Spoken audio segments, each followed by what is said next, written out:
Hello friends, நான் உங்கள் தோழி சக்தி.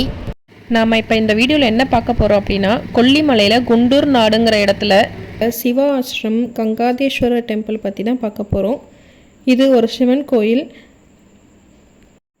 இந்த கோவில் ரொம்ப சூப்பராக பசுமை போர்த்தி இருந்தது. ரொம்ப அமைதியான சுத்தீர மலைகளால் சூழ்ந்து இருந்துச்சு. கண்டிப்பாக கொல்லிமலைக்கு போகிறவங்க மிஸ் பண்ணாமல் இந்த கோவிலுக்கு போயிட்டு வாங்க. இந்த கோவில் பற்றி இங்கே பூஜை செய்கிறவங்க சொல்கிறத கேட்டு நீங்களும் தெரிஞ்சுக்கோங்க.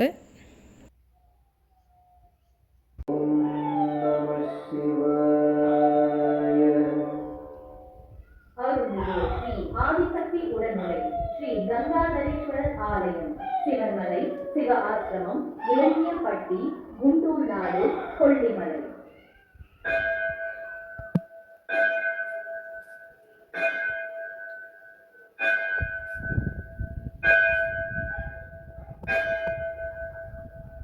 காசியில் கங்கை ஆற்றிலிருந்து கல்லெடுத்து அங்கேயே வடிவமைச்சு கொண்டாந்துருக்கிறது.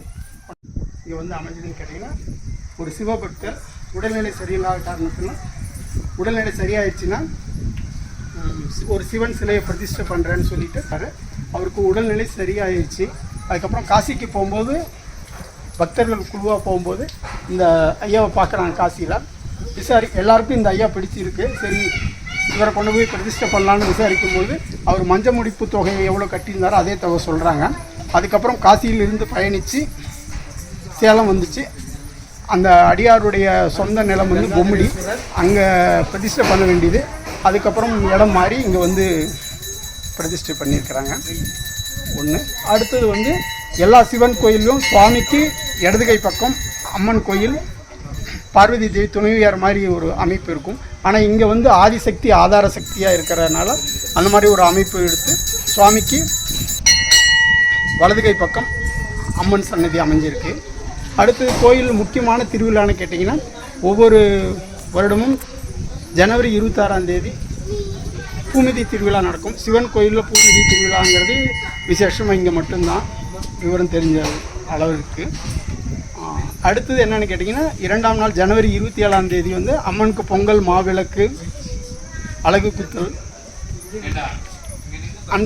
அன்றைக்கு மாலையில் விளக்கு பூஜை நடைபெறும்.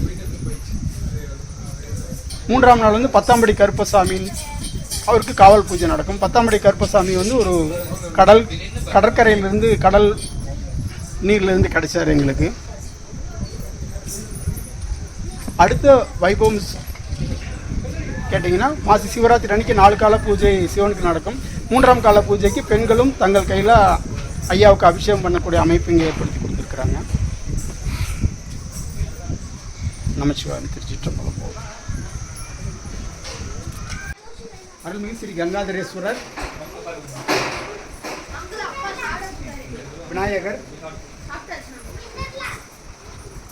தட்சிணாமூர்த்தி,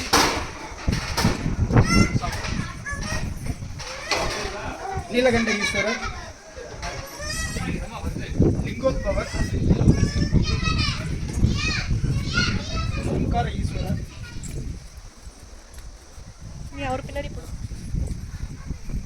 வனதுர்க்கை அம்மன், முருகப்பெருமான்,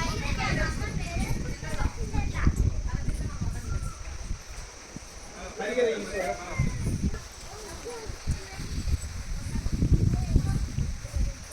காலபைரவர்,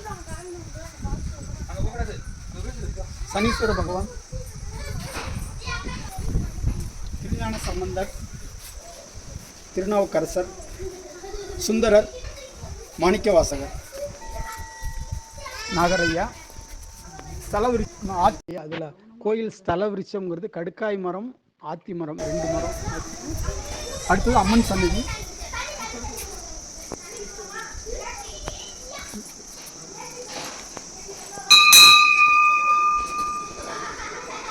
நவகிரகங்கள்,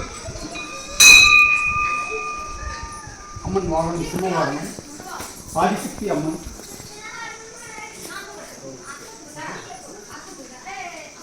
ஒரு உற்சவர், சப்த கண்,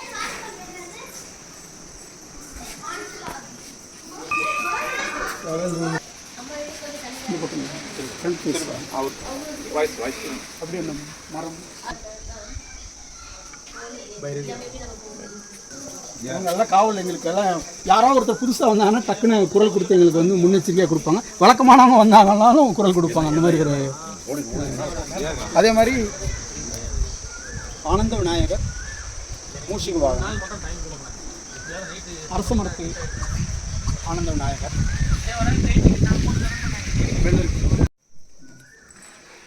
சிவாசிரமத்துக்கு ஒரு 20 வருடங்களுக்கு முன்பு முதல்ல நாமக்கல் பக்கத்தில் வையப்ப மலையில் வேப்ப மரத்துக்கு கீழே புத்து மண்ணுக்குள்ளே இருந்து கிடைச்சவர் இந்த ஐயா.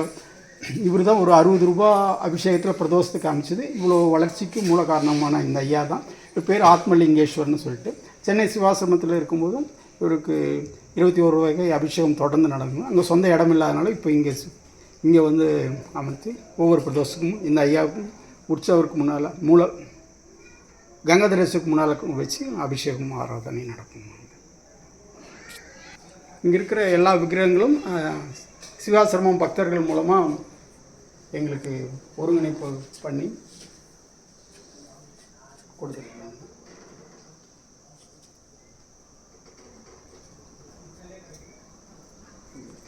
போவாங்க. அப்படி போகும்போது ஒவ்வொரு இடத்துல இருந்து இந்த விக்கிரகங்கள் எல்லாம் அமைச்சு கொடுத்துருக்குறாங்க.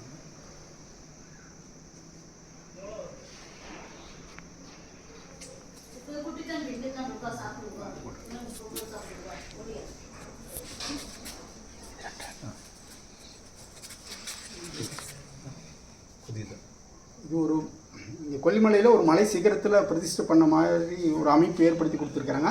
அதுக்கு காலகட்டங்கள் வரும். அதுக்காக வெயிட் பண்ணிகிட்டு இருக்காங்க. ஒரு சில அனுமதிக்காக வேண்டி விண்ணப்பிச்சுட்டு இருக்கிறாங்க. கூடிய சீக்கிரம் அது நல்ல முறையில் நடைகிற எல்லா பக்தர்கள் சார்பாகவும் நாங்கள் வேண்டிக்கிறோம். கொல்லிமலை யாககுண்டம் கோயில் பிரதிஷ்டையும் பொழுது இருந்த யாககுண்டத்தில் பிரதான குண்டத்தை வந்து கலைக்காமல் இது அதில் அக்னி இருக்கிற மாதிரி பார்த்துக்க சொல்லியிருக்கிறாங்க. அந்த கோயில் பிரதிஷ்டையும் போது குறிப்பிட்ட அளவு மந்திரங்கள் எல்லாம் உச்சரித்தது வந்து ஒரு 1000 வருடங்களுக்கு முன்னால் தான் அந்த மாதிரி ஒரு யாகம் பண்ணதாக சொல்கிறாங்க. பக்தர்களுடைய சொல் அது யாகம் பண்ணும்போது. அதனால் அது தொடர்ந்து அக்னி இருக்கிற மாதிரி பார்த்துக்கணும்னு சொல்லி பராமரிச்சுட்டு வராங்க.